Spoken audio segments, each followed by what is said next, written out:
네, 안녕하십니까. 우리 전국에 있는 우리 대한민국 위대한 국민 여러분, 그리고 또 자유파 국민 여러분, 오늘은 여러분들하고 우리 박정희 대통령에 대한 이야기를 가지고 한번 만나보려고 합니다. 사실 박정희 대통령 한 국가의 지도자로서의 공과가 있는 분이기 때문에 한 지도자를 다룬다는 것도 쉽지 않은 문제지만, 또 그걸 떠나서 사실 한 개인, 인간에 대해서 그분의 일생을 다룬다는 것은 우리는 굉장히 조심스럽고 신중해야 됩니다. 근데 안타까운 것은 우리나라 역사에 그분이 지도자가 됐던 또 개인이 됐던 너무 인격적으로나 또 공과적으로 함부로 다루는 그런 면이 있는 것 같아요. 특별히 박정희 대통령은 5.16 혁명을 하셨고, 또 보통 사람들이, 전 세계 사람들이 정말 한강의 기적이라고 하는 그런 특출한 지도자로 기억함과 동시에, 또 많은 또 일부에서는 여러 가지 공과의 문제를 거론하기도 합니다.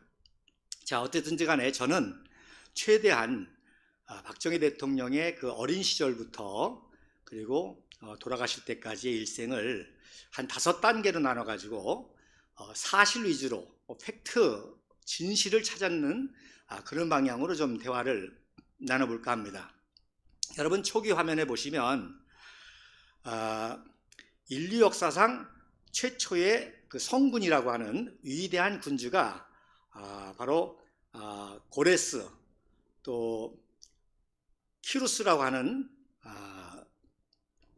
메데 바사 제국의 왕입니다. 이분이 왜 역사적으로 유명한 거 하니, 바벨론 제국이 그동안에 모든 나라를 점령하고 모든 나라 사람들 다 포로로 데려왔지 않습니까? 근데 이 고레스 왕, 키루스 왕이 최초로 포로로 잡혀온 모든 민족들을 고향으로 돌아가서 자기 나라와 문화를 다시금 회복할 수 있도록 한 그러한 왕이기 때문에, 오늘날로 말하면 인권 군주죠. 인권, 각 나라의 민족의 인권을 존중해주는. 그래서 이 키루스 왕이 아주 역사적으로 유명한 분인데, 이분의 전기를 헬라의 역사학자 크세노폰이라는 분이 썼습니다. 그래서 이분이 쓴 이유는 어떻게 해서 그분이 어떤 출신이고 또 어떤 교육을 받았고 또 그분의 성격과 본성이 어떠했는지, 그래서 그렇게 훌륭한 통치를 했는지를 조사했다고 그렇게 썼습니다. 그래서 저 역시도 이런 관점에서 박정희 대통령은 어떤 출신이고 또 어떤 교육을 받았고 또 어떤 인격과 어떤 능력을 가진 분이셨는지를 객관적인 사실을 통해서 이렇게 여러분들하고 대화를 해보려고 합니다. 그래서 특별히 종북좌파의 의도적이고 조직적인 왜곡도 문제지만, 또 박정희 대통령을 영웅시하는 우파 국민들은 또 너무 신화화하고 영웅화하는 것도 오히려 그게 영웅화가 아니라 오히려 진실이 아닌 신화와 전설은 잘못된 것이죠. 자, 그래서 첫 번째, 박정희 대통령은 1917년에 태어났습니다. 1917년에 태어나셨는데 아버님 박성빈옹이 군인 출신이세요. 그래서 정구품 효력 부위로 군인 출신이었기 때문에 어려서부터 이 군인에 대한 분위기가 자연스러웠던 거죠. 박정희 대통령이 아버님을 기억하는 유명한 에피소드가 있는데, 어느 날 아버님이 산길을 밤중에 넘어오다가 호랑이를 만났다는 거예요. 그런데 아버님이 당황하지 않고 담배를 피우면서 부싯돌로 불을 일으키니까 호랑이가 도망갔다라는 얘기를 박정희 대통령이 아버지에 대한 기억으로 가지고 계시더라고요. 그러면서 아버님은 굉장히 용맹하셨고 용감하셨다. 결국 이러한 군인의 무골 정신이 어린 박정희 소년에게도 있었던 거죠. 그래서 이제 그 다음 두 번째, 구미초등학교를 들어갔는데 오른쪽에 보면 박정희의 6년 동안의 성적표입니다. 그래서 오래된 문서이기 때문에 자주 안 보이지만 중요한 내용은 특별히 수학이 탁월했고요. 모든 점수가 다 거의 만점입니다. 그러니까 거의 천재 수준이었습니다. 그리고 특별히 보통 저도 이제 아이들을 많이 가르쳐 보면 언어 영역이 뛰어난 애들이 수리 영역, 수학 영역이 약합니다. 또 수리 영역이 뛰어난 애들이 언어 능력이 약한 그런 면이 있습니다. 근데 놀랍게 박정희 소년은 수학도 뛰어났고 다른 모든 능력도 거의 다 만점이었고, 특별히 예능이라든지 체육이라든지 이런 면에서도 아주 뛰어났던 걸로 보여집니다. 그래서 어려서부터 위인전을 많이 읽었고요. 역시 이제 식민지하였기 때문에 4학년 때까지는 그 일본 식민지 교육으로 일본의 이제 영웅들에 대한 이야기를 많이 듣다가 5학년 때 그 조선의 3대 천재라고 하는 춘원 이광수 씨의 이순신 장군의 책을 읽고 굉장히 감동을 받아서 이때부터 박정희 대통령이 이제 이순신 장군을 사모하는 그러한 게 있었고요. 그 다음에 6학년 때 나폴레옹 전기를 읽고 또 굉장히 감동을 받아가지고 어려서부터 나폴레옹 얘기를 많이 해서 별명이 리틀 나폴레옹이었다라는 그런 얘기가 있습니다. 그래서 6년 동안의 그 어린 시절을 돌아보면 굉장히 모든 면에서 총명했고, 특별히 책을 좋아했는데 유인전을 많이 읽었고, 특별히 이순신 장군과 나폴레옹이 가슴속에 굉장히 깊이 새겨졌다. 그리고 구미 상모동에 1902년도 언더우드 선교사님의 제자가 개척한 구미 상목교회가 있는데, 거기를 6년 동안 추석해서 또 주일학교 교육을 받았다고 하는 그런 증언도 있습니다. 그래서 1932년도에 이제 졸업을 하게 되고, 그래서 그 다음에 들어간 게 유명한 대구사범학교입니다. 구미 출신으로 대구사범에 들어간 최초의 학생이라고 그래요. 그리고 우리들이 아셔야 될 것이, 일본 식민지 하에서 그 당대의 조선의 청소년들이나 청년들이 다 고민이 있을 거 아닙니까? 성공하고는 싶은데 성공하기 위해서 경성제국대학교 법과대학을 나와서 총독부에 근무하면 친일파라는 소리 듣잖아요. 또 판검사가 된다든지.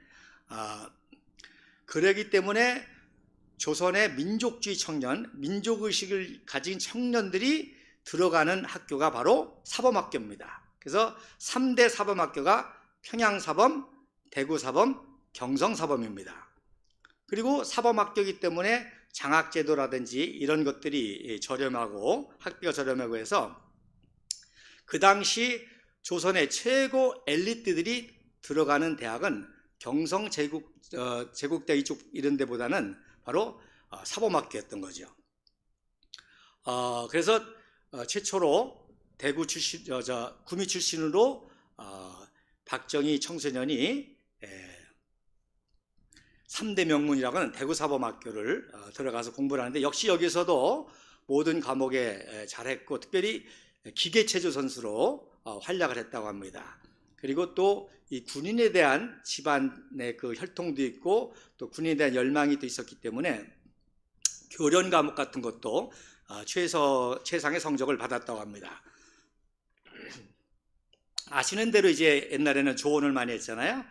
그래서 36년 19살 때 집안의 이런 성사로 김호남 씨와 결혼을 억지로 이르게 한 그런 일이 있었다고 합니다. 그리고 37년도에 이제 20살 되는 해에 이제 사범학교를 졸업했는데, 자, 사범학교에서 성적이 좋고 아주 민족적인 그런 성향을 가지고 있으면 총독부에서 어디로 보내겠어요? 시골로 보내겠죠. 민족주의적인 성격이 있고 또 이렇게 성적이 탁월하면은 시골로. 그래서 박정희 청년도 시골의 그 문경초등학교에 이제 배정을 받아서 시골 학교에 있었고, 그래서 이후에 졸업 중에 어머님 백남이 여사와 기념 촬영한 그런 사진입니다. 그래서 사범학교 때의 전체적인 성적은 그렇게 안 좋았다 그래요. 왜냐하면 이제 집안 사정도 어렵고 또 학비도 벌어야 되고 해서 그렇게 사범학교 때 성적은 좋지 않았지만 그래도 아주 민족주의 청년으로 그 장래가 촉망이 되니까 시골 학교에 그렇게 배정을 했다고 합니다. 자, 여기서 우리가 중요한 사실이 하나 있습니다. 이 대구라는 도시가 굉장히 민족적이고 애국적인 도시임에도 불구하고 오히려 해방 당시에 대구의 남로당이라든지 공산주의가 굉장히 강했습니다. 그래서 아시는 대로 박정희 청년의 바로 의의 형이었던 박상희 형이 공산주의자로서 그 1946년 10월 달 대구 폭동 때 공산당이 일으킨 대구 폭동 때 거기에 관련됐다가 비참하게 그 셋째 형님이 돌아가시죠. 왜 대구가 이렇게 됐는가 하니, 자, 그 다음 사진 보면 현준혁이라는 사람이 있습니다. 현준혁. 이 현준혁이라는 사람이 그 당시 당대의 최고 엘리트 청년 중에 하나로 바로 연희전문을 나왔고 경성제국대에 법과를 나와가지고 아주 골수 엘리트 공산주의자로 대구 사범학교 교사를 한 겁니다. 그래서 대구의 민족주의 학생들을 비밀 서클을 만들어가지고 독서회라는 것을 통해서 공산주의 사상을 문드린 당대의 최고 공산주의 엘리트가 바로 현준혁이었습니다. 그때 박정희 청년이 입학을 하게 된 거죠. 그때는 이제 현준혁이가 체포가 돼가지고 감옥에 들어갔을 때입니다. 자, 무슨 얘기인가 하니, 대구 사범이 민족주의 학교로 비밀리에 민족교육을 하는 학교지만 동시에 현준혁 때문에 공산주의 사상이 굉장히 만연한 학교였다는 거예요. 그래서 놀라운 거는 그런 학교에 박정희 청년이 4년을 다녔음에도 불구하고 놀라운 것은 공산주의 사상에 전혀 물들지 않았다는 사실입니다. 이 현준혁이라는 사람이 얼마나 유명한가 하니, 해방이 되자마자 현준혁은 곧바로 평양으로 올라가서 평양의 북조선 노동당의 핵심 요원이 됩니다. 그러니까 김일성이가 도착하기 전부터. 그런데 워낙 그러니까 박헌영이보다도, 여러분이 알고 있는 박헌영보다도 현준혁이가 탁월한 공산주의였기 때문에 평양에 올라가서 공산주의 정권을 수립하는데 앞장을 섰는데, 해방되자마자 남북한의 이념 대결이 치열하니까 암살이 막 일어나잖아요. 좌익은 우익을 죽이고 또 우익은 또 좌익에게 당하니까 또 우익 청년들이 좌익을 또 암살하고 하는데, 해방 당시에 제일 먼저 암살당한 게 현준혁입니다. 왜 암살을 당했느냐? 자, 소련군이 진주해가지고 북한을 점령하면서 너무너무 나쁜 짓을 많이 하는 거예요. 그러니까 평양에 있는 조만식 장로님이라든지 이런 우익의 인사들이 현준혁이를 찾아가가지고 야, 소련군이 해방군이라고 와서 왔는데 왜 이렇게 만행을 많이 하냐? 좀 못하게 좀 말려달라고 현준혁이한테 얘기한 거예요. 왜? 현준혁이가 북조선의 최고 그 한국인으로서 공산의 실세니까. 근데도 전혀 변화가 없으니까 현준혁이가 암살을 당하죠. 그래서 이 암살도 두 가지 설이 있습니다. 백이사라고 하는 우익 단체가 말씀드린 대로 그런 불만을 가지고 소련군의 그런 만행을 처리하지 못한 이 현준혁을 처리했다는 설이 있고요. 그 다음에 이제 김일성이를 내세워서 공산주의 정권을 세우지 않습니까? 근데 가장 김일성이의 그 방해가 되는 세력이 그 당시에 가장 공산주의 엘리트로서 존경을 받는 현준혁이었기 때문에 김일성 정권을 세우기 위해서라도 현준혁을 암살할 수밖에 없었다는 거죠. 어쨌든지 간에 이렇게 공산주의 탁월한 인물이 대구 사범의 교사였다는 것이고, 또 그런 상황 속에서 그 대구 사범을 박정희 청소년이 다녔음에도 불구하고 현준혁과 전혀 관계없는 공산주의 사상에 전혀 물들지 않았다는 사실을 제가 오늘 여러분들에게, 우리 국민들에게 밝혀드리는 겁니다. 그래서 오른쪽에 현준혁이가 이제 혁명열사능에 있는 그런 사진이 있지 않습니까? 자, 37년 졸업하고 이제 문경초등학교 1학년 담임교사가 됩니다. 근데 역시 말씀드린 대로 왜 대구 사범학교가 중요한 교환이, 사범학교는 그런 민족적인 학교이기 때문에 비밀리에 애국가라든지 태극기라든지 이런 걸 가르치고 또 역사를 가르치고 비밀리에 합니다. 그러니까 거기서 배운 박정희 이 청년도 교사가 돼가지고 문경에서 비밀리에 아이들에게 애국가도 가르쳐주고 태극기도 가르쳐주고 또 무궁화도 가르쳐주고 또 이런 민족 교육을 비밀리에 했고, 또 말씀드린 대로 나폴레옹에 대한 아주 그 매료가 되어 있기 때문에 나폴레옹 이야기를 많이 해줘가지고 아이들이 나폴레옹 선생님이다 그렇게 별명을 했다는 겁니다. 그래서 가운데 제가 빨간 걸로 표시를 했는데 그 1학년 첫 반을 맡았을 때 아이들과 찍은 우리 박정희 교사의 모습입니다. 이제 어린아이들, 그러니까 당연하죠. 고학년보다는 이런 민족주의적이고 이런 교사들은 고학년보다는 이제 저학년을 맡기게 되겠지, 일제 그 교육부에서는.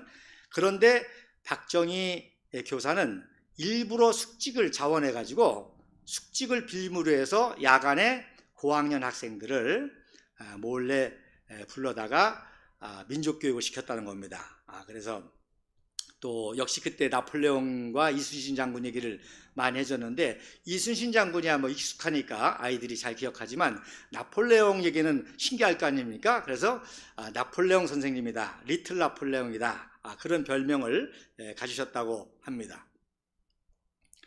그래서 40년까지 약 3년 동안 박정희 교사가 문경초등학교에서 교사를 하게 됐는데, 박정희 대통령의 그 오른쪽 가슴은 이순신입니다. 그리고 왼쪽 가슴은 세종대왕이에요. 즉 백성들을 사랑해서 백성들에게 글을 가르친 분이 세종대왕 아니십니까? 그래서 교사의 마음이 세종대왕의 마음이거든요. 그러니까 박정희 대통령을 이해하려면 교사와 군인이라고 하는 두 양면성을 이해해야 됩니다. 그래서 오른편 가슴에는 그 무인의 정신, 이순신 나폴레옹의 그 무인의 정신이 오른쪽 가슴에 있었고, 왼쪽 가슴에는 바로 세종대왕과 같은 교육가의 마음, 교사의 마음, 이런 마음을 가진 분이었다는 겁니다. 그래서 많은 분들이 증언을 하는데, 박정희 대통령 각하께서 시해를 당하셨을 때 그 마지막 양복 주머니에서 나온 사진이 바로 이 사진입니다. 그러니까 평생 그 자기가 가르쳤던 아이들을 가슴에 품고 사셨던 거죠. 그러니까 교육가의 마음을 사셨던 겁니다. 그래서 일부 정치학자들은 군인이었을 때 혁명을 하셨기 때문에 군사혁명이다 그러는데, 저는 어떤 의미에서 교사혁명입니다. 국민교육헌장도 만드셨고, 이 교사의 마음으로 우리 국민들을 깨우쳐서 근대화를 이루겠다고 하는, 그래서 어떤 의미에서 군사혁명이 아니라 교사혁명이다. 저는 그렇게 말씀을 드리고 싶습니다. 그래서 이 사진이 유명한 사진 중에 하나인 것이 바로 마지막까지 가슴에 품었던, 특별히 저학년을 담임하면서도 고학년들의 모습이 보이잖아요. 비밀리 숙직하면서 가르쳤던 그 고학년 제자들을 품었던 그런 사진입니다. 자, 그 다음 이제 사진이, 그래서 정확하게 그 당시 학교 이름은 문경 서부공립 심상소학교입니다. 그래서 심상학교라고도 하고 문경학교라고 하도 그렇게 하는데, 역시 박정희 교사는 공부뿐만 아니라 아주 그림도 잘 가르치고 또 예술도 탁월하고 또 음악도 탁월하고, 그래서 각 방면에 탁월하게 이렇게 아이들을 가르친 탁월한 선생으로 명성을 날렸습니다. 그래서 그 사진에 선생님들, 교장 앞에 가운데 있는 분이 교장이겠죠. 당연히 일본인 교장이고 또 한국인 여교사도 있고 한데, 이 교사의, 박정희 교사의 모습입니다. 자, 그래서 그 다음 사진에 보면 이제 특별히 밴드에서 트럼펫을 또 부셨어요. 박정희 교사가 트럼펫 주자로, 그 오른쪽에 있는 분은 클라리넷을 불고 왼쪽은 기타를 들고 있잖아요.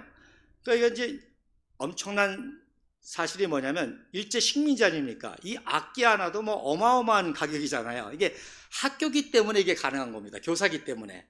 일반인이 트럼펫을 분다고 하는 거는 이건 뭐 재벌이 아닌 다음에 상상을 못하죠.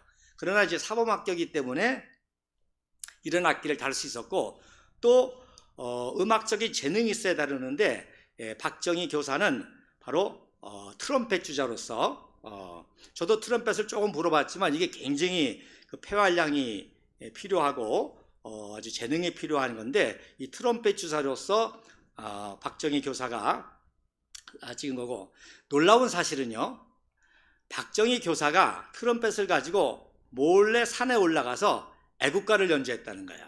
그리고 우리 공화당이 많이 부르는 양양가 있죠, 양양가. 그 당시는 이제 그게 양양가에서 독립군가였었는데, 이 독립군가를 연주하고 그랬다는 겁니다. 그런데 한 번은 이제 교련 선생에게 그 사실이 들켜가지고 구타를 당한 사건이 있었습니다. 그래서 이제 이렇게 구타도 당하고 그런 수치화수모를 당하니까 만주 신경군관학교에 가서 내가 군인이 돼가지고 복수해야 되겠다, 그렇게 이제 알려졌는데, 그것이 진실이 아닙니다. 물론 그런 면도 있었지만 그건 이제 조금 있다가 여러분에게 이제 말씀드리겠는데, 더 놀라운 거는 박정희 이 교사는 그 당시 트럭을 운전할 수 있었다는 거예요. 그래서 트럭을 운전해 가지고 교사를 하면서도 농철 개발 운동을 했다는 겁니다. 그래서 우리가 말하는 새마을 운동, 이미 박정희 교사는 문경 초등학교 때부터 농촌 개발 운동을 트럭을 가지고 돌아다니면서 했던 그런 아주 분이었다는 거죠. 그래서 이 농촌에 대한 관심을 갖는다는 건 지도자에게 굉장히 중요한 일입니다. 왜? 지금도 그렇지만 농부들이 대부분 많고 또 가난하잖아요. 그래서 농촌 개발, 농민에 대한 생각, 이거를 가진 분들이 지도자로서의 어떤 의미에서 1차적인 그 인격이라고 할 정도인데, 이미 박정희 교사는 그때 교사를 하면서 이 트럭 운전하면서 농촌 개발 운동을 했다는 거죠. 그래서 우리가 일제 식민지 시대 때에 뭐 경찰이 된다, 또 총독부에 있었다, 또 법률가가 된다 그러면 다 친일파라고 매도하는데 절대 그렇지 않습니다. 한 예를 들어 본다면은 수원에 경찰서장을 하는 분은, 그분은 수원에서 경찰서장을 하면서 농민운동을 했습니다. 농민 그 개발 운동을 했습니다.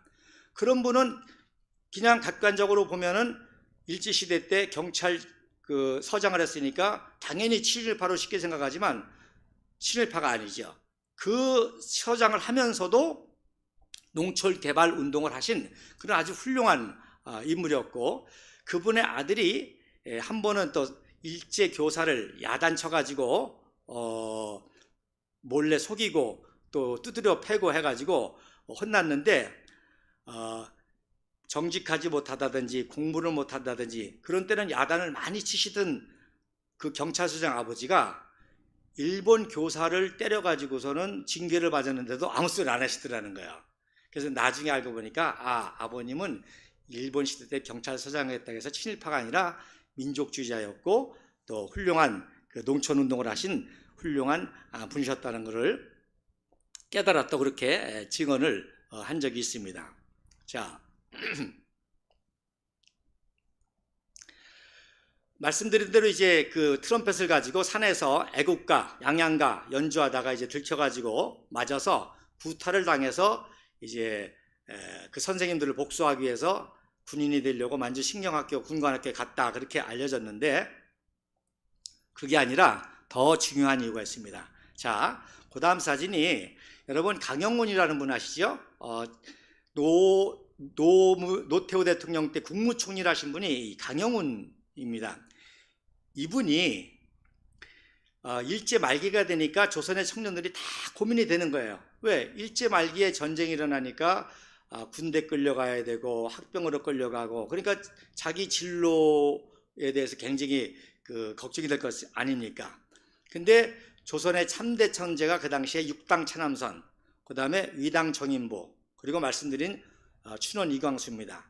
근데 육당 차남선이가 워낙 훌륭한 분이기 때문에 일제에서 써먹기 위해서 만주에 그 건국대학이라는 걸 세웠습니다. 그래서 신경, 일본말로 하면 신찡, 젠꼬, 중국말로 젠꼬 대학, 건국대학을 만들어 가지고 이제 만주를 지배해야 되니까 엘리트들을 키워 가지고 그래서 거기에 교사로 발령을 냈습니다. 그러니까 형식적인 거죠. 사실 강의는 하나도 안 주면서 형식적이나마 조선인을 위대하는 식으로. 그래서 육당 차남선이 건국대학교에서 명예 비슷하게 교수직이 있을 때 많은 청년들이, 엘리트 청년들이 육당 차남선을 만나가지고 어떻게 우리 민족의 장래와 나의 장래를 의논하면서 어떻게 쓰면 좋겠느냐 했을 때 놀라운 거는요, 육당 차남선이 독립선언서를 초안한 분입니다. 1919년에 독립선언서를 만든 대표적인 문인이죠.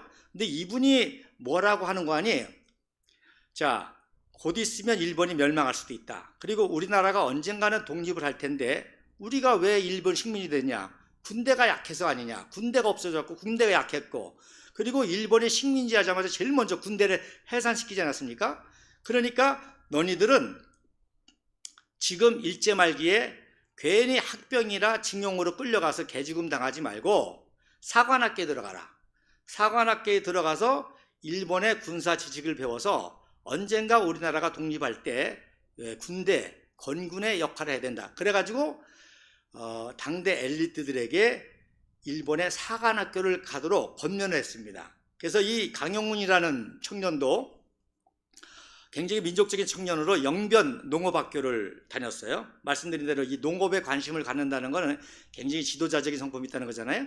그래서 영변 농업고등학교를 다니다가 히로시마에 이제 유학을 갔다가 이제 전쟁 말기에 막 학병으로 끌려가지 않습니까? 히로시마 대학에서 학교 다니다가 그러니까 육당 차남선을 만났더니 사관학교 들어가라 해서 만주 건국대학교에 들어갔다가 말년에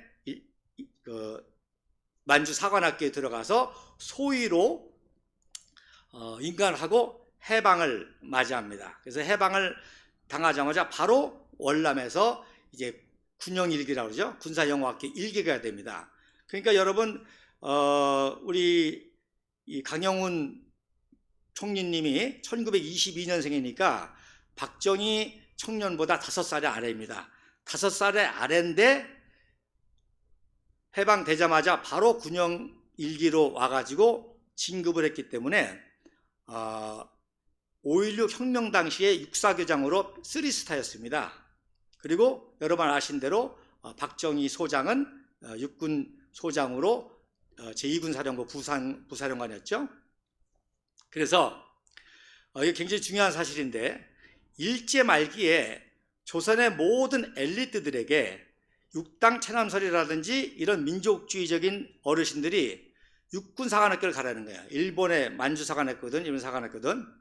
그래서 군사 지식을 배워서 우리나라가 독립할 때 군대를 세워라. 더 놀라운 거는요, 상해 임시정부에서 아예 지령을 내렸습니다. 상해 임시정부에서 지령을 내려가지고 조선에 있는 엘리트 청년들에게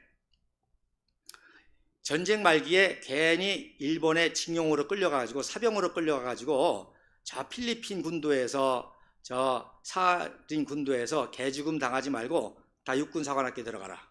육군사관학교에 들어가서 사관학교 4년 이후 배울 동안에는 전쟁에 안 나갈 거 아니에요. 그리고 전쟁에 나가도 장교로 나갈 될 거고, 그래서 살아남으면 우리나라가 건국이 될 때 군대를 세우는데 이렇게 해달라고 다 비밀 요원들을 보내가지고 만주 신경군관학교라든지 일본 사관학교를 보내겠던 거죠. 특별히 일본 육사는, 그 당시 일본 육사는 일본이 군국주의이기 때문에 동경제국대학보다도 더 들어가기 힘든 데가 일본 육사입니다. 그러니까 일본의 최고 엘리트들이 들어가는 게 일본 육사입니다. 동경제국대학이 아니라. 그러니까 한동안 외국인 학생, 조선 학생이나 만주 학생은 일본 육사를 들어갈 수가 없었습니다. 아예 받질 않았습니다. 그리고 특별한 수재들만 받았습니다. 그런데 이제 전쟁 말기가 되니까 고급 장교들이 필요하고 하니까 일제 말기에는 일본 육사도 이제 조선 학생들이라든지 만주 학생들은 이제 받게 되었죠. 자, 이런 상황이니까 상해 임시정부에서 우리 엘리트 청년들에게 비밀 요원을 보내가지고 사관학교 들어가라 해주죠. 그럴 때 바로 박정희 교사에게 누가 왔는고 하니 광복군 제3지대장인 김학규 장군을 밀사로 보내가지고 김학규 장군이 박정희 교사에게 그 신경군관학교를 권유를 한 거죠. 그래서 이미 아시는 대로 이미 사범학교를 나와서 교사를 3, 4년을 했기 때문에 나이가 이미 34살입니다. 박정희는. 그러니까 그 당시 사관학교 들어가는 학생들이 19살, 20살이니까 번번이 시험에서 떨어지는 거예요. 나이가 많으니까. 지원자는 많고. 자, 어쨌든지 간에 중요한 거는 이 김학규 장군이 직접 박정희 교사를 찾아와서 만주 신경학교를 들어가도록 했고, 또 놀라운 사실은 이런 엘리트 청년들이 만주 신경군관학교에 합격을 하면 거기에 후원자가 붙습니다. 박정희 교사에게는 누가 붙었는고 하니 신욱이라는 선생님이 예천의 독립운동가인 신욱이라는 분이 박정희 후원자였던 거죠. 그걸 제가 어떻게 알았는고 하니 그 신욱 선생님의 손자가 우리 공화당이었던 거예요. 그래서 제가 이런 역사 얘기를 많이 하니까 그분이 저를 직접 만나가지고 이 이야기를 해주더라고요. 자기 아버지가 신욱 독립운동가인데 박정희 학생을 후원했고, 그리고 등록금도 대주고 이렇게 대주고, 그래서 1977년도에 박정희 각하가 직접 신욱 선생님에게 대통령 표창을 주셨다는 거죠. 그러니까 박정희 대통령이 다 훌륭한 게, 사실 이런 분들은 건국훈장, 대통령장, 대한민국장이 있고 대통령장이 있고 애국장이 있고 애죽장이 있고 3.1장이 있죠. 건국훈장도 5가지 등급이 있는데 이런 분들은 사실 현직 대통령이 될 분을 도와줬기 때문에 어떤 의미에서 대한민국 건국훈장 대한민국장급이잖아요. 근데도 박정희 대통령이 자기를 도와줬던 분임에도 불구하고 건국훈장이 아니라 대통령 표창을 했던 거죠. 참 이런 걸 볼 때 박정희 대통령의 인격이 참 대단한 분이다라는 걸 저는 이제 느끼지 않을 수가 없습니다. 나중에 1990년도에 이제 노태우 대통령 때 건국훈장의 3번째 등급인 애국장을 이제 수여하게 됩니다. 그래서 박정희 교사가 만주 신경군관학교를 가게 된 거는 구타 사건이 아니라 바로 이러한 상해 임정의 그 김학규 장군의 일서에 의해서 늦은 나이에도 불구하고 갔던 거죠. 더 놀라운 사실은요, 그 다음에 이제 혈서 문제입니다. 자, 박정희 장군이 박정희 그 청년이 만주신경군관학교에 서 혈서를 썼습니다. 혈서를. 그래서 이 혈서를 가지고 논란이 많아요. 그래서 혈서가 가짜다, 아니다, 또 어쩌다. 근데 제가 오늘 이 혈서의 진실을 여러분들에게 알려드리려고 합니다. 자, 23살에 만주신경학교를 치니까 나이가 많아가지고 3번씩이나 떨어지는 거예요. 그러니까 박정희 청년이 상해 임정으로부터 김학규 장군으로부터 가라는 지령은 받았고 계속 떨어지고 하니까 누굴 만났냐? 이미 만주 대위죠. 자기랑 친구인 정일권 같은 나이입니다. 그 당시 제일 먼저 정일권도 역시 러시아 군인 집안의 출신이기 때문에 그 윤동주하고 그 광명학교 동기동창입니다. 그 정일권, 또 윤동주, 문익환 다 같은 광명학교 민족주의학교 출신이에요. 그런데 이제 제일 먼저 만주신경학교를 가가지고 만주군 이미 대위가 된 거예요. 그래서 정일권을 직접 만나가지고 박정희 이 교사가 야, 내가 신경학교 가려고 하는데 이렇게 시험에 3번씩이나 떨어지지 어떻게 하면 좋으냐? 그랬을 때에 정일권 대위가 그러면 일단 들어가고 봐야 되니까 혈서를 써라. 그래서 정일권의 권면으로 박정희 교사가 혈서를 써서 합격이 됩니다. 그런데 우리가 알아야 될 것은 그런 이유에서 썼던 것은 분명하고요. 오른쪽에 그 신문 사진이 있지 않습니까? 요거는 바로 종북좌파의 100% 조작입니다. 자, 여러분 우리 지금 저를 촬영해 주기 위해서 우리 청년이 지금 컴퓨터를 도와주고 있는데 그 신문 사진 좀 보여주세요. 자, 이게 가능한 얘기예요. 동그란 원 사진이 글자를 침범하고 있잖아요. 그죠? 사진판을. 무슨 얘기인지 아시겠어요? 자, 오른쪽에 그 증명사진 보이죠? 오른쪽 그 신문 사진에 증명사진이 보이죠? 여러분 보시죠? 그 혈서라고 이제 군관 지원이라고 큰 제목이 있고 그 옆에 증명사진이 있습니다. 그리고 박정희 군이 23살 때 혈서 썼다는 얘기가 있죠. 자, 이게 신문인데 신문은 저런 인쇄가 불가능합니다. 아시는 대로 신문은 판을 짜지 않습니까? 사진판을 짜서 조립을 하는데 어떻게 저 동그란 원이 저 라인 그 신문 라인 안을 침범할 수가 있어요. 이건 뭐예요? 조작이라는 거죠. 그죠? 그래서 우파에서는 이런 조작을 가지고 혈서 자체를 부인하려고 그러고 또 종북좌파에서는 혈서를 가지고 박정희 교사의 친일이다 이렇게 배도하는데 제가 말씀드렸잖아요. 바로 친일이 아니라 상해 임정의 밀명을 수용하기 위해서 신경학교를 들어가야 되는데 계속 떨어지니까 정일권 선배한테 친구한테 상의를 했고 정일권이가 일단 들어가라. 그러려면 혈서를 써야 된다. 그래서 혈서를 써서 입학을 한 그런 사건입니다. 그래서 여러분 이제 그 정일권하고는 또 어떤 인연이 계속 있는가 하면 뭐 나중에 국무총리도 되시지만 광복 직후에 소련군도 북한을 점령해서 북한의 괴뢰 정권을 세워야 되니까 많은 엘리트들이 필요할 거 아니에요. 인민군을 조직해야 되고 정부를 만들어야 되고 그러니까 최고 엘리트들인 만주 군간의 최고 엘리트들인 정일권, 박정희를 체포해가지고요 소련군이 하얼빈으로 데려가려고 하는 것을 여러분 가수 중에 진미령이라고 있습니다. 진미령 아버지가 김동석인데 이분이 그 당시에 미군의 비밀요원이었습니다.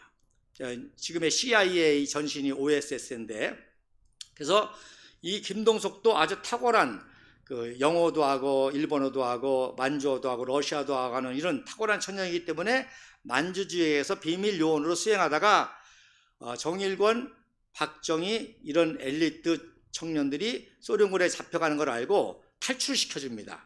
그래서 달리는 열차에서 탈출을 시켜줘서 탈출해가지고 광복군으로 편입을 하죠.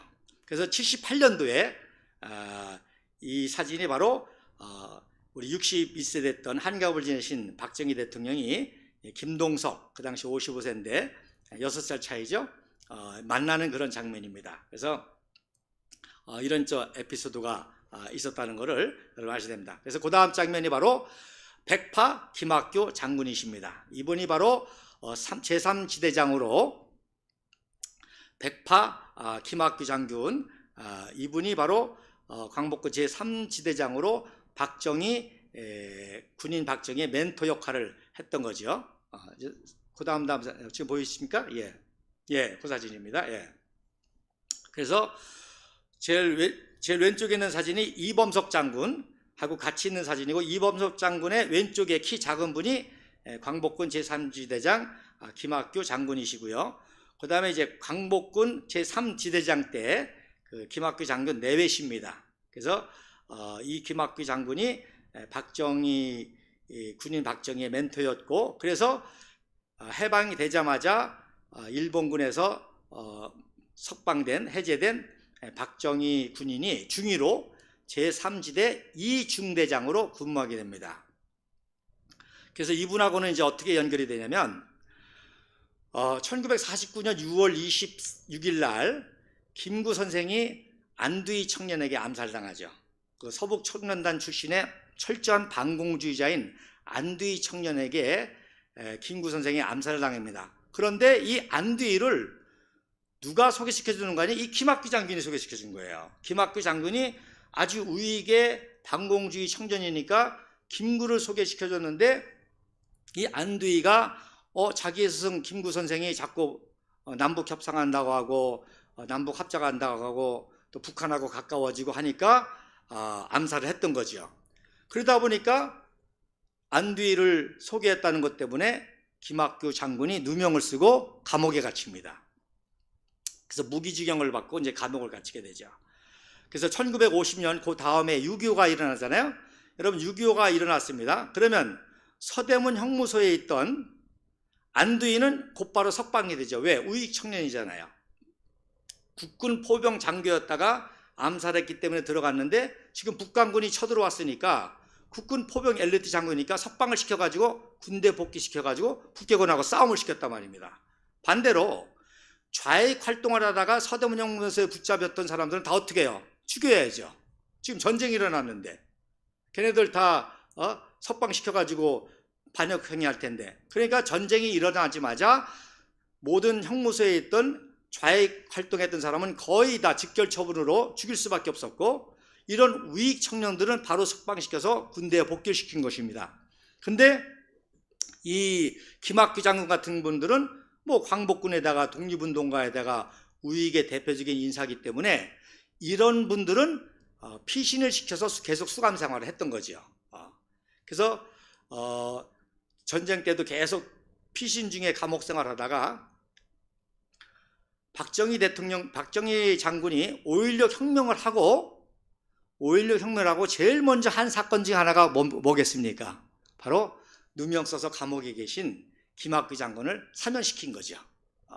그러면 이제 제가 지금까지 말한 이 역사적인 진실이 맞아 들어간다는 걸 여러분 아실 겁니다. 그래서 자신의 은사였던 이 김학규 장군을 제일 먼저 사면시킵니다. 그리고 62년도에 건국훈장 독립장을 또 수여하시죠. 그래서 이것도 참 박정희 대통령의 인격을 볼 수 있는 분인데, 웬만한 사람 같으면 뭐 최고훈장을 주겠죠. 자기랑 관계 있는 분이니까. 그런데도 불구하고 건국훈장 가운데 5번째인 이 독립장을 수여를 하셨습니다. 그리고 67년도에 돌아가셨을 때는 바로 최초의 사회장으로 역시 국무총리 정일권 총리의 주재하에 이 김학규 장군의 사회장을 치르게 하십니다. 자, 그러면 이제 박정희의 군대 생활은 이제 감이 잡힐 거예요. 그분이 만주신경학교와 또 만주신경학교에서 처음에 15등으로 합격했지만 졸업할 때 최우등으로 수석으로 졸업합니다. 그래서 만주신경학교를 수석으로 졸업했다는 뜻은 친일파라는 뜻이 아니라 당대의 동북아시아의 최고 엘리트라는 뜻이죠. 그리고 어떻게 해서든지 최고의 선진 군사 지식을 배워놔야 대한민국 건국했을 때 국군의 중요한 역할을 하기 때문에 열심히 공부해서 결국 수석으로 졸업하게 됩니다. 그리고 말씀드린 대로 그 당시는 일본 육사는 아무나 못 들어가는데 수석을 했기 때문에 일본 제국에서 일본 육사로 편입을 시켜준 겁니다. 편입을 시켜준. 그러니까 가고 싶어서 간 게 아니라 자동으로 편입을 시켜준 거죠. 그러니까 정상적인 방법으로는 일본 육사를 저 시골 문경 출신의 교사 출신의 박정희 청년이 도저히 아무리 뛰어나도 집안이 좋은 것도 아니고 뭐 학연이 있는 것도 아니고 또 그래서 도저히 실력이 있어도 지원조차 할 수 없는 일본 육사를 만주 신경군관학교를 수석으로 졸업하면서 이렇게 가게 됐다는 거죠. 또 놀라운 사실은 자, 만주 신경군관학교에 일본인 학생도 있고 조선인 학생도 있고 몽고 학생도 있고 중국 학생도 있고 만주 학생들도 있습니다. 그 중에 이제 탁월한 생도로서 수석을 했을 뿐만 아니라 조선 청년들에게 선후배들에게 비밀리에 모여가지고 뭘 가르쳐줬는 거 아니 양양가를 가르쳐줬다는데요. 박정희 청년이 자 형님들 이 노래 아세요? 그러면서 우리가 부르는 이 양양가를 몰래 비밀리에 가르쳐줬다는 겁니다. 그리고 아시는 대로 박정희 청년은 늦게 만주신경학교에 갔기 때문에 사실 선배지만 다 후배들입니다. 2, 3년 다 후배들이에요. 그런데도 이제 먼저 들어갔기 때문에 선배 대우를 하면서 선배님들 이 노래 아세요? 그러면서 이제 양양가 독립가를 비밀리에 이제 가르쳐 줬다고 합니다. 자, 그래서 수석으로 졸업해가지고 일본 육사에 이제 편입을 하게 되는데 일본 육사 중에서도 병과가 있지 않습니까? 병과가. 자, 미국의 유명한 웨스트 포인트 있죠. 육군사관학교. 우리 이동현 청년 군대 갔다 왔어요? 뭐로 갔다 왔어요? 육군 병과는 포병? 오, 똑똑하네, 천재네. 자, 웨스트 포인트 미국 육군사관학교를 1등으로 졸업하면 무슨 병과로 갈 것 같아요? 이동현 청년. 포병이 아니라 공병입니다. 왜냐하면 공병은 엔지니어잖아요. 기술도 해야 되거든요. 그러니까 메가더 장군이 메가더 원수가 지금까지 역사상 최고의 성적인데 메가더 장군 병과가 뭘 것 같아요? 공병이죠. 그래서 웨스트 포인트를 수석으로 졸업하면 무조건 공병입니다. 그 다음에 이제 포병입니다. 왜? 포병은 수학을 해야 되잖아요. 계산해야 되잖아요. 마찬가지로 일본 육사 중에서도 최고의 엘리트들이 가는 병과가 포병입니다. 그러니까 일본 육사 중에서도 또 엘리트를 뽑아가지고 포병을 하는 거예요. 놀라운 거는요, 박정희 청년과 이한림 청년이 편입을 했는데 포병으로 편성이 됐다는 거예요. 그러니까 최고 엘리트란 얘기죠. 그래서 일본 보병병과는 예과 2년하고 본과를 2년 합니다. 근데 포병만 3년을 해요. 그래서 여기서 역사학자들이 그동안 많이 헷갈린 거예요. 아니 어떻게 일본 육사인데 3년을 했나 헷갈리고 그 연도가 잘 안 맞으니까 보통 2년이면 졸업하는데 왜 그런 거 아니 바로 그 당시 포병은 1년을 더했습니다. 그렇기 때문에 박정희 청년과 이한림 청년이 같이 가가지고 포병에서도 명성을 날리죠. 그래서 누가 수석으로 졸업했는 거 아니 이한림 장군이 수석으로 하고 박정희 장교가 3위로 졸업을 했다고 합니다. 그래서 이한림과 박정희는 친구면서도 사실 나이 차이는 박정희 대통령이 5살 위죠. 그런데도 이제 늦게 갔지만 그러니까 늘 이한림 이 장군이 박정희 대통령 놀릴 때 야 꼬맹아 내가 처음으로 너 이겼다 그런 얘기가 했다는 겁니다. 그래서 여러분 나폴레옹이 병과가 바로 포병입니다. 나폴레옹이 유럽을 제패할 수 있었던 이유가 그 당시는 기병이 주 전투였었거든요. 말 타고 하는 기병이 주 전투였었고 포병은 보조 역할을 했는데 이 최초로 나폴레옹이 기동포병을 만든 거예요. 기동포병. 무슨 뜻이냐? 마차에다가 포를 견인해 가지고 마차가 포를 끄는 거예요. 그러니까 굉장히 이동 속도가 빠르죠. 그리고 먼저 포병으로 공격하니까 기병에다가 힘을 못 쓰는 거예요. 그래서 이 나폴레옹이 오늘날로 말하는 기병 포병 전술을 서가지고 유럽을 완전히 제패할 수가 있었던 거죠. 그래서 나폴레옹이 포병이었고 박정희 장교도 포병이었던 거고 그래서 이때부터 박정희는 포병의 천재다, 아시아의 나폴레옹이다, 이런 명성을 들었던 거죠. 그래서 그 다음 장이 이제 나폴레옹, 아시아의 나폴레옹, 포병 전술의 대가라고 하는 그런 별명을 들었던 이 졸업식 때 57기 육사 졸업식 때 사진입니다. 그래서 이알림이 수석을 했고 박정희 대통령께서 이제 그 당시 장교실로 3위로 졸업을 한 그런 모습입니다. 그러니까 일제에서 포병 장교를 했다는 것은 바로 친일파라는 의미가 아니라 그 당시 아시아의 최고 엘리트였다는 뜻이지 친일파라는 뜻이 아니고 이러한 탁월한 그 군사적인 엘리트였고, 여러분 박정희 대통령의 업적 가운데 경부고속도로 얘기 많이 하실 겁니다. 경부고속도로의 핵심이 바로 포병 전술입니다. 박정희 대통령께서 경부고속도로를 성공할 수 있었던 것이 바로 이 포병 전술을 경제에 접목시켜 가지고 경부고속도로를 만든 거예요. 그게 무슨 의미냐? 경부고속도로하고 그 당시 일본의 나고야 고속도로하고 거의 동시대에 됐는데, 나고야 고속도로는 6년 걸렸고 경부고속도로는 3년이 채 안 걸렸습니다. 그리고 당연히 그 건축비도 3분의 1밖에 안 들었습니다. 박정희 대통령께서 포병의 이 속도, 그 기습 속도를 적용한 거예요. 경부고속도로는 잘 깔 필요가 없다. 쉬운 얘기로 날림 공사라도 빨리 깔아가지고 교통을 이동을 시키면 경제가 발달한다. 그러면 어차피 보수공사를 해야 되기 때문에 하자보수공사하면서 계속 넓히면 된다. 그래서 무조건 최단기에 경부고속도로를 개통해라 해서 역사상 2년 7개월 만에 500km의 경부고속도로가 완공이 되고, 그러자마자 경제가 급속도로 발전했던 거죠. 즉 무슨 얘기냐? 바로 나폴레옹의 기동 포병 전술을 경제에 접목시킨 게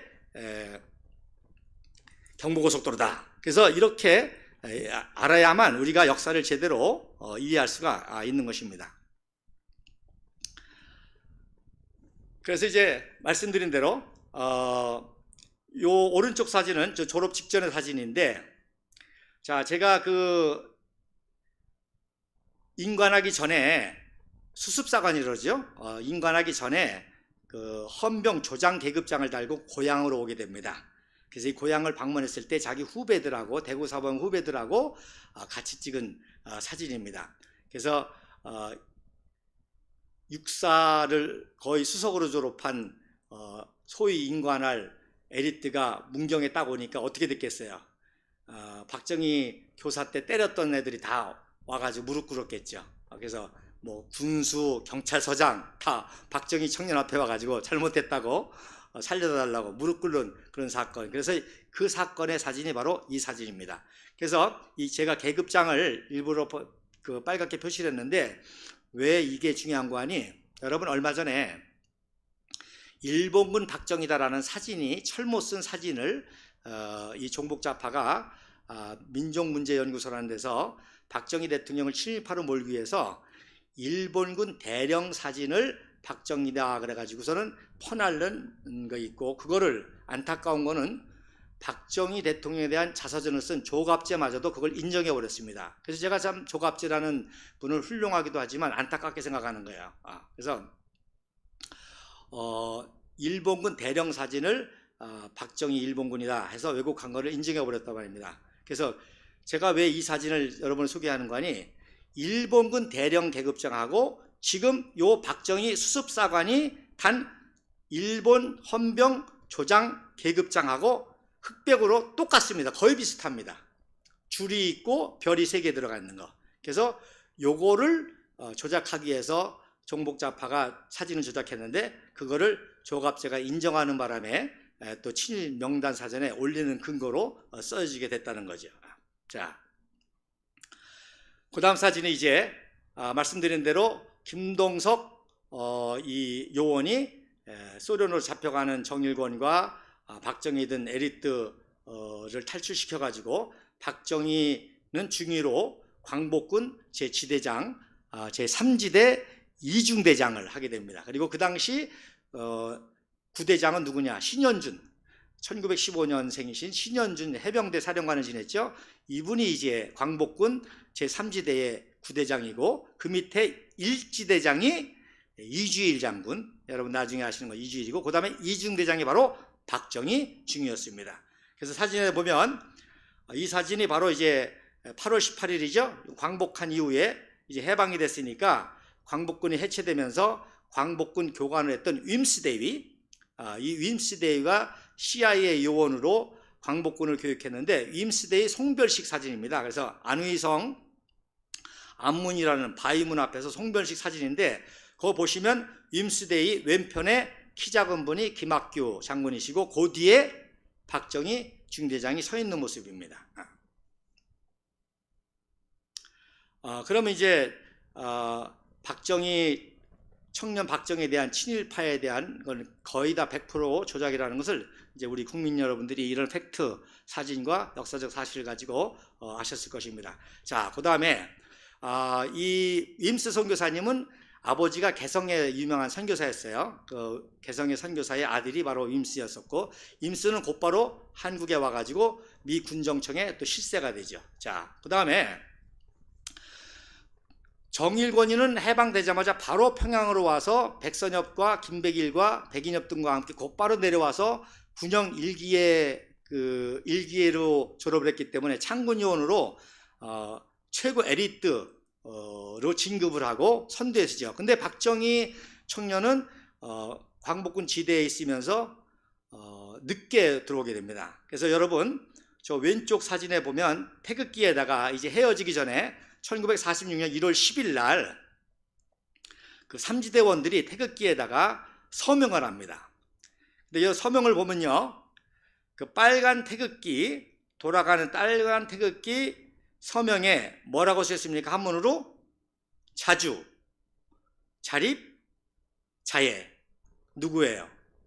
박정희 중대장이죠. 그 옆에 이름이 박정희인데 제가 보기에는 희자를 지워버렸습니다. 고의로 지워버린 것 같아요. 안 보여요. 그래서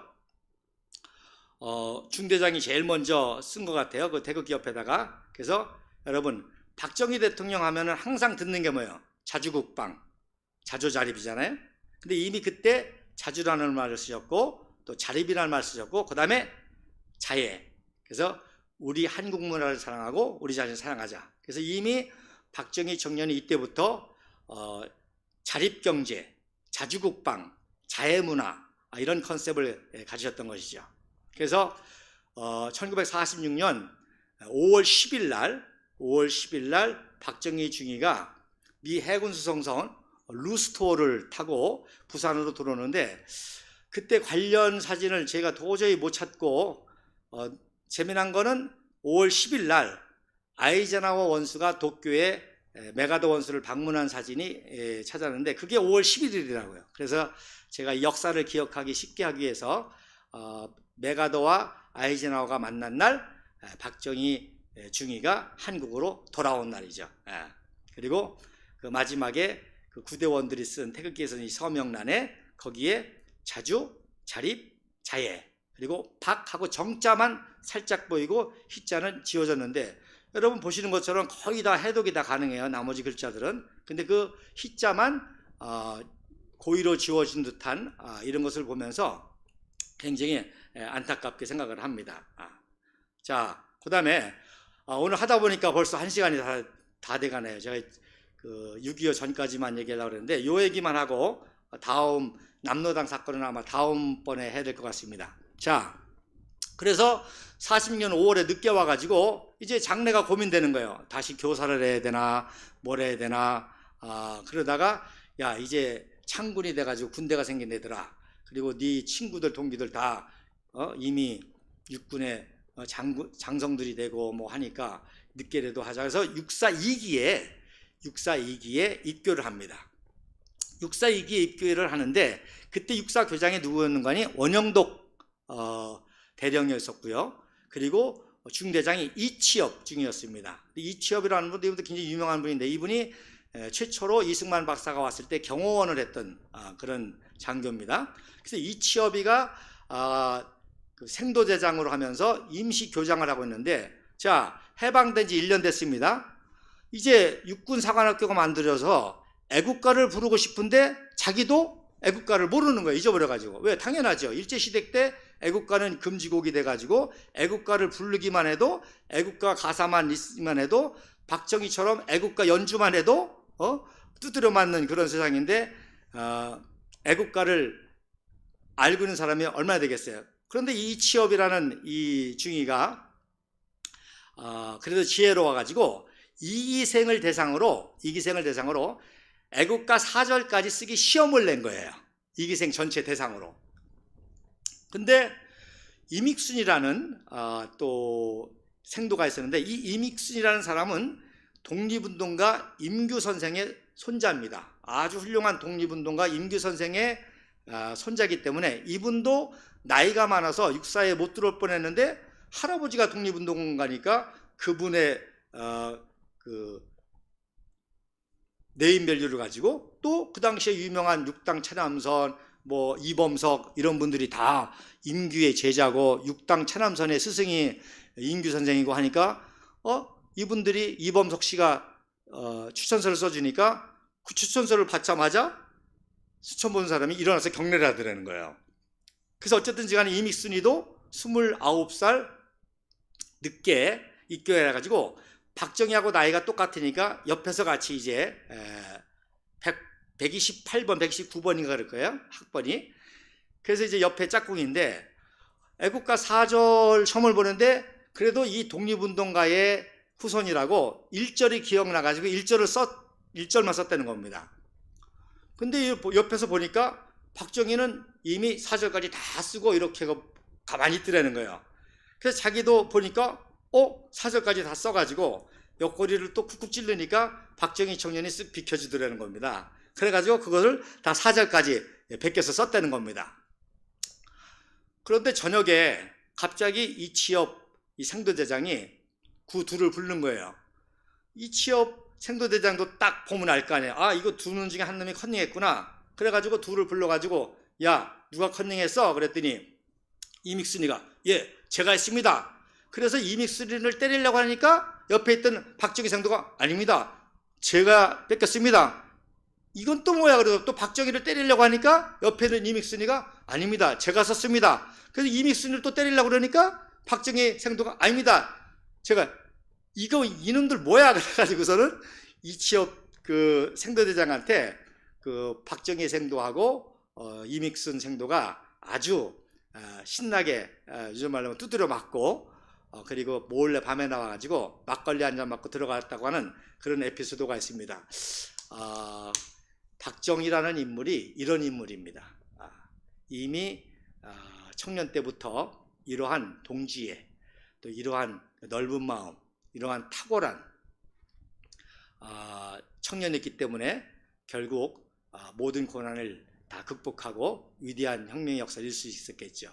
이제 다음 시간에는 이제 육사를 졸업하고 이제 남로당 사건, 그 유명한 남로당 사건, 숙군 사건, 거기서 어떻게 구명됐는지에 대한 진실을 여러분들에게 밝혀드리고, 한 가지 힌트를 드린다면 그 당시 군대이기 때문에 지휘계통이라는 게 있습니다. 그래서 육군 참모총장 최병덕, 그리고 참모부장 정일권, 그리고 정보국장 백선엽, 그리고 정복과장 김한일 소령, 그 다음에 특무대장 김창룡 대위, 그 다음에 특무수사관 이한진 대위, 이렇게 지휘 라인이 있습니다.